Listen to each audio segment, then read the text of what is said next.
Hey guys, Mr. Happy here, and I wanted to do a video talking about the differences between World of Warcraft and A Realm Reborn. Now, I've been getting a lot of messages from people who have been saying that they played WoW for 5 years, 4 years, 6 years, varying amounts of times, saying that they don't want to play it anymore and that they're looking for a change of scenery, usually because they don't like the community or the game's just getting boring for them now.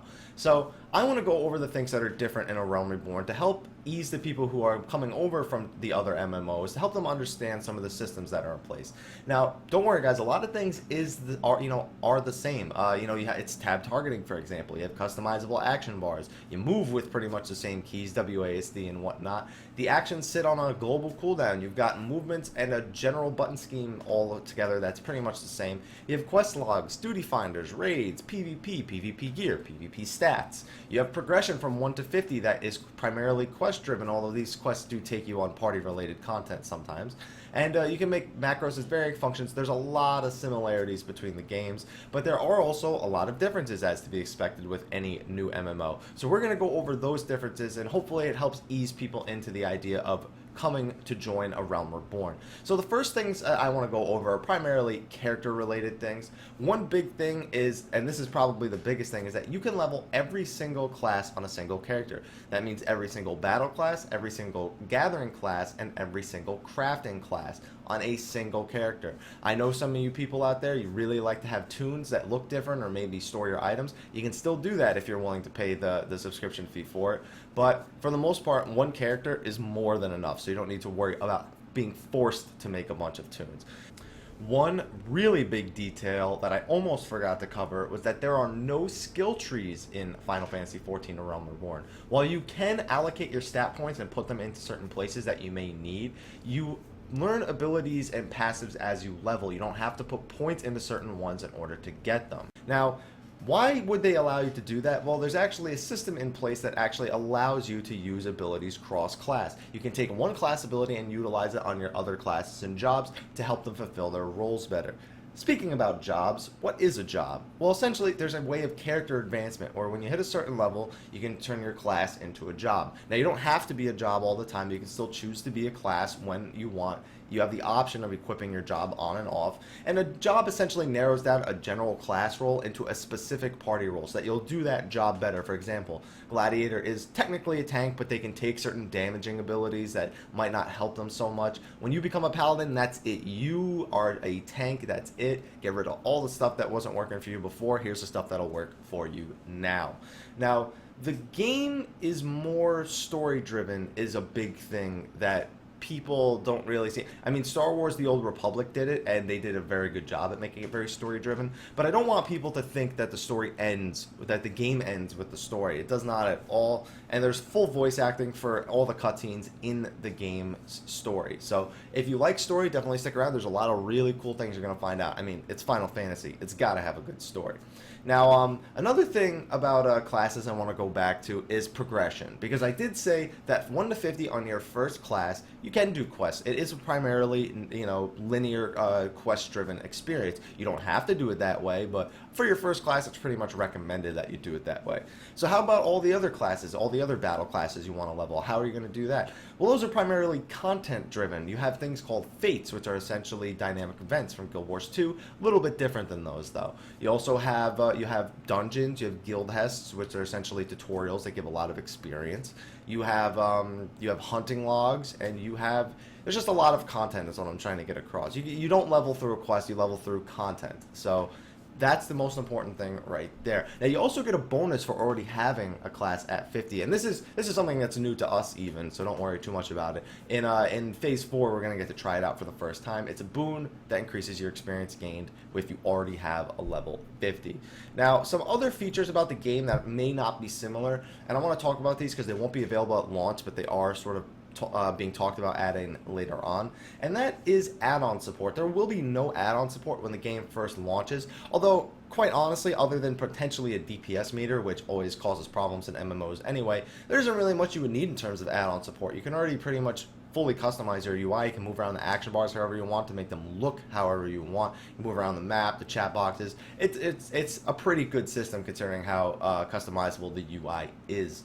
Now, another thing that won't be available at launch is, and I'm going to use this in quotes because it probably won't be called this, heroic difficulty dungeons. There won't be like max level dungeons that you run through with on a heroic difficulty that were lower level ones. That's not going to be the case when the game first launches. However, they said they want to add difficulty levels for the other dungeons in the game, all the lower level ones, at some point. But they don't want them to feel like you're just running through the same thing again at a higher level. So they're going to have different layouts, different enemies, and different bosses. So that should be pretty fun when that comes out. So when you hit max level, don't go shouting for heroics. There are level 50 dungeons that you can get some gear out of, however.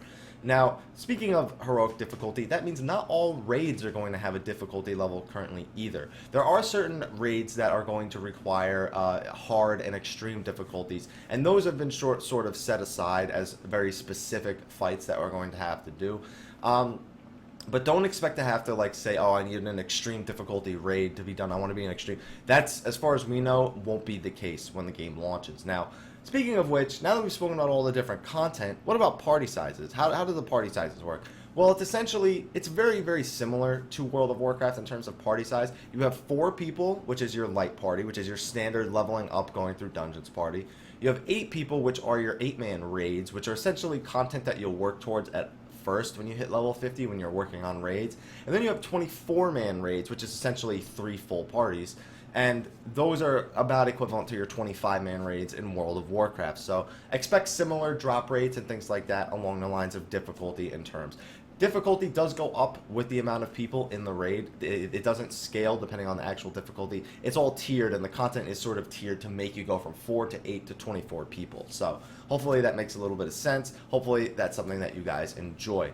Now, let's go back to characters, about your character itself. Before you even look at the class you're going to level, let's look at the functions that you guys have. Some things that might be similar, might be different. Now, one big thing, there are no racial abilities. I know that a lot of people are used to the idea of, oh, well, if I pick this race, I get this advantage, but I could also pick this race and get this advantage. The advantage in abilities is completely, it's not there. It doesn't matter. And there are stat differences in the different races. However, they're very negligible, and they don't scale out of each other. So if it's a 4 difference between them at level 1, it's still a 4 difference between them without factoring gear in at level 50. Now, speaking of numbers, the numbers in this game are a lot smaller. Now, I know some vanilla World of Warcraft players are used to the smaller numbers, when things maybe crit for 1 or 2K, and now things seem to be critting for over 1 million. But don't worry, numbers aren't nearly that out of control. Numbers are relatively small. HP is around 2,000 to 3,000 for anyone who's not a tank. Tanks are around 4.5 to 6,000, at least with the current gear we have now. And on top of that, DPS numbers aren't massive. So if you like smaller numbers or they're easier to keep track of, don't worry, you're going to have them.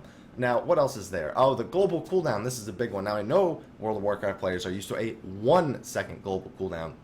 The global cooldown in Final Fantasy XIV is 2.5 seconds. Now, you're probably wondering why it's that long. It's actually sort of to give you more of a tactical advantage in battle when you're just forced into, pressing certain abilities because you have to press them and not actually reacting to certain abilities. It sort of makes you feel like just pressing button as fast as you can. In this game, there's actually more thought to be had with each button press. So 2.5 seconds is to sort of give you that Final Fantasy feel where, okay, I have this window to think of my next move. And some abilities don't even sit on the global cooldown. These are usually your basic combos that sit on the global cooldown. Now, speaking of combos, you're probably wondering, what do you mean by think of your next move? Shouldn't it be pretty similar? And it is. There is essentially a rotation that you probably follow, but you have to follow what are called combos. Now, combos are reward bonuses for executing certain moves in a certain order. So this is actually why when you start a combo, you have to be sure that you're going to take the combo all the way through. Because if you time the combo poorly and you're going to need to interrupt it, you're going to lose out on a lot of DPS and utility to your raid. So you have to be very careful about where you use combos, and you can mess that up very easily. Now, there's also another type of system that you need to keep track of called the limit break. This is a party-based gauge, meaning everyone in the party generates the same limit break that one person can use to do a special attack. This special attack is usually a reflection of their role, including doing a lot of single target DPS for the melee DPS. You can do there's a lot of AoE for the caster DPS, and then there's ways to keep the party alive and the raid alive if you're a tank or a healer. You're going to want to organize how to use these when you get max level though, so don't expect it to just be an I win button when you press it. Now, We've gone over those things. Now, there's not many more changes that we really need to go over. I mean, don't get me wrong, there's astronomical amounts of changes that I could go over, but we're just looking at the core systems here to get everybody acclimated to how the combat works, how character progression works, and how the general game will feel in ways that it's different. I could go into all the different things if you would like, but I don't think that's a good video. So anyway, let's go over some of the more basic things, and I only have a few more of these, and these are really common questions. Guilds. Very common question, what are guilds in this game? They are called free companies, and they can level up very similarly, but they also get houses. So if you are wondering what a free company is, it's the guild, just keeping you up to date. Now, this is another one I get quite often, getting around. There's no flying mounts, guys, and there's no need for flying mounts. You can get around very easily using teleporters and chocobo porters, which are essentially sort of like your flight paths, but they don't fly, is the way I could think of putting it. So don't worry, guys. It's easy to get around. You don't need a flying mount, and I think some people might actually appreciate that sort of vanilla feel to the game. Now, one last one. This is the last one that I have, and it is one that I definitely get asked about a lot. No, there is not open world PvP. I know a lot of people out there sort of like the idea of going around killing low level players, or even just meeting somebody who's a similar level to you out in the field doing similar quests, and sort of just like that feeling like, okay, let's fight. I know people enjoy that feeling, but there's no open world PvP. In fact, currently in the game, there's only planned, at least for release, arena-based battles, 4v4s and 8v8s, basically straight up against each other. If they have any sort of special thing planned, I would be interested to see it, but we haven't seen it yet. They also do have some other PvP modes planned for the future, including Frontline, which is an open world PvP zone, which is essentially Grand Company versus Grand Companies. And if you're wondering about what a Grand Company is, I got videos on that, don't worry. I just want to cut this video down to this point. I think we've covered the basic differences between World of Warcraft and Final Fantasy XIV. Like I said, there's tons more differences, and if you have any questions, I'd recommend you first look over my channel, see if there's a topic you're curious about, watch the video, and then ask questions about that. But anyway, guys, hope you enjoyed this video. Please like, favorite, subscribe, and share. Also, follow me on Facebook and Twitter. I would really appreciate that. Also, if you like my YouTube channel, you can donate to it directly, or you can donate to the Save the Children Foundation. There's links for that in the description below as well. If you need more details, feel free to send me a message. Anyway, guys, thank you for watching. I hope you enjoyed this. Until next time, take care.